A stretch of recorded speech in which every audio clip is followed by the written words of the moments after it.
No, di pa kayo tapos? Mayor, Fred Valornos from JV7. Ano po ang gusto natin ibigay na connotation sa ating buong bansa with the name Maisog? And ano ang pinupunto natin ito sa hinaharap? Well, you know, like I said earlier,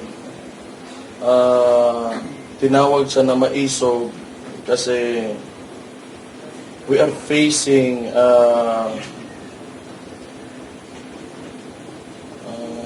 not really an opponent, hindi naman kalaban talaga, pero people or a person in the pinaka-mataas na posisyon sa bansa natin. But it's not really, you know, kung ako lang, it's not really to oppose him, it's to communicate with him. Yun ang gina-establish natin dito because we believe that we are not being heard.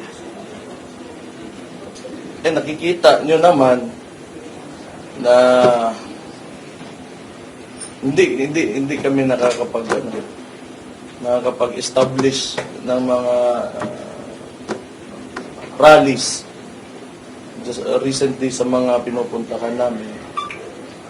And it seems that they don't want to hear us talaga. So,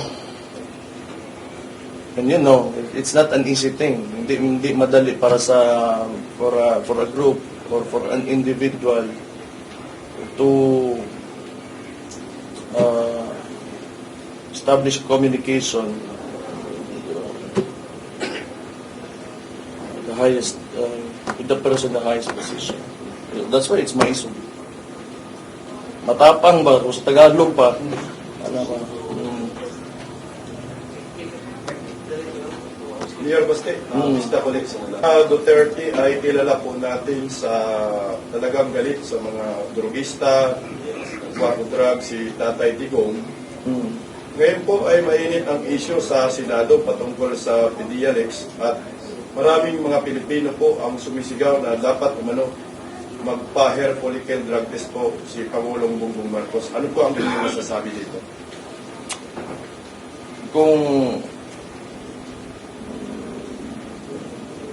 Actually, I will suggest that let the Senate do their job. Tapos tingnan nyo, because you voted for these people. Yung mga nasa Senado natin ngayon. Nilagay nyo yan dyan, then tingnan, and observe and listen to them, and tingnan nyo kung ano ang contribution nila sa issue. So, pagdating ng sunod election, mas kilala nyo na yung mga senador na yan. So, tandaan nyo na lang kung anong ginagawa nila ngayon, lalong-lalo na may mainit tayo na issue.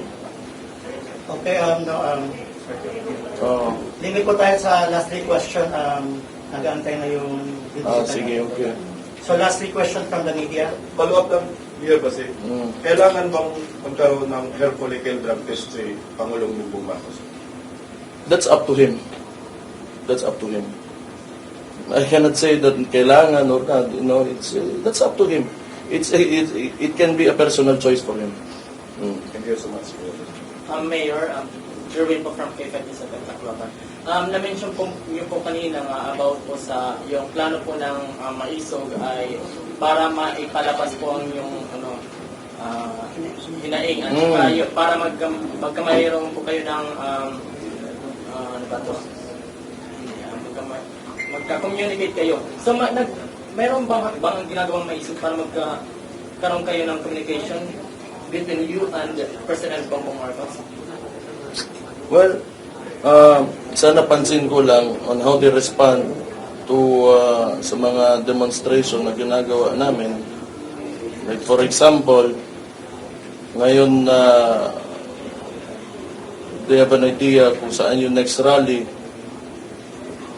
I think the only communication that he gave us was he pointed the finger to my father, the former president, na walang nagawa dito sa Tacloban.